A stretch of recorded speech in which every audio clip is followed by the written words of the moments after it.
Vamos nos referir agora à fala propriamente dita.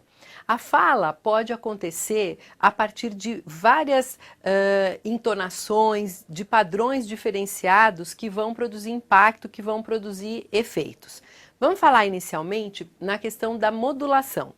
Eu modulo a minha voz, o tom da minha voz, né, para produzir a minha fala, e a cada final de frase eu tenho 3 possibilidades. Eu posso finalizar num padrão que a gente chama de ascendente. Então eu falo, por exemplo, o frio pegou os paulistanos de surpresa. Quando eu faço isso com essa entonação ascendente, eu estou falando de algo alegre, festivo ou surpreendente, como é o caso do exemplo que eu dei. Se eu estou falando, por outro lado, de algo mais sério, de conteúdo mais triste, ou se está envolvendo um lamento ou coisa parecida, é comum que eu faça a finalização descendente. Então eu posso dizer, por exemplo, o acidente matou 3 pessoas. E aí é natural que eu faça esse padrão descendente.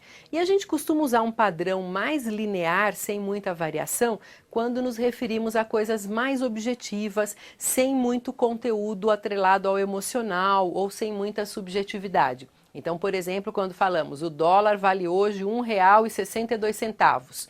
É um padrão mais objetivo que deve acontecer dessa forma. Então, como essas entonações produzem impactos diferentes, elas devem oscilar de acordo com o conteúdo. Portanto, eu vou ter variações na minha fala, na minha maneira de falar, que vai fazer com que o meu interlocutor se mantenha interessado naquilo que eu estou dizendo. Algumas pessoas tendem a viciar num determinado padrão, e aí essa forma engessada, previsível, ela passa a chamar mais a atenção do que o conteúdo que a pessoa está utilizando eventualmente na sua comunicação. O importante é que haja essa variação. Por exemplo, se eu falar mantendo sempre o mesmo padrão, o frio pegou os paulistanos de surpresa, as pessoas estão pegando os agasalhos nos armários, a previsão indica tempo ruim. Eu vou me tornar muito chatinha de falar dessa forma, porque isso é previsível, e tudo que é previsível deixa de produzir interesse em quem está nos vendo. Em termos de pausa, a pausa na nossa fala ela é muito importante. A pausa ela tem uma conotação didática. Então eu faço pausas para garantir que as pessoas que estão me ouvindo estão entendendo aquilo que eu estou dizendo. Portanto, quanto mais eu julgo o meu interlocutor necessitado de explicações, mais pausas eu vou utilizar. Quanto mais eu identifico que ele tem facilidade para me entender, a tendência é que eu utilize menos pausas.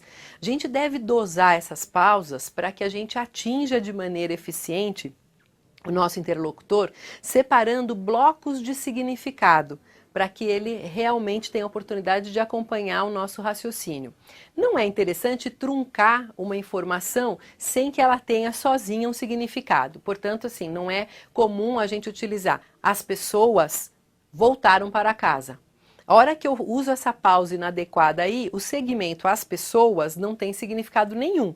Portanto, quem me ouve vai perceber que tem alguma coisa de artificial na minha maneira de falar, na minha forma de me colocar.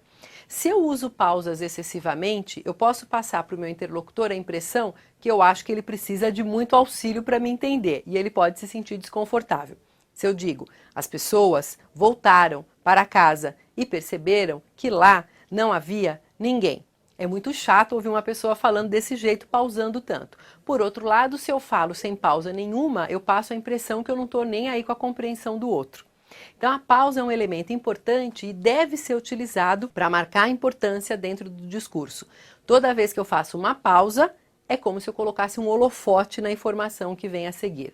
Portanto, é um recurso que deve ser utilizado, mas nos locais corretos.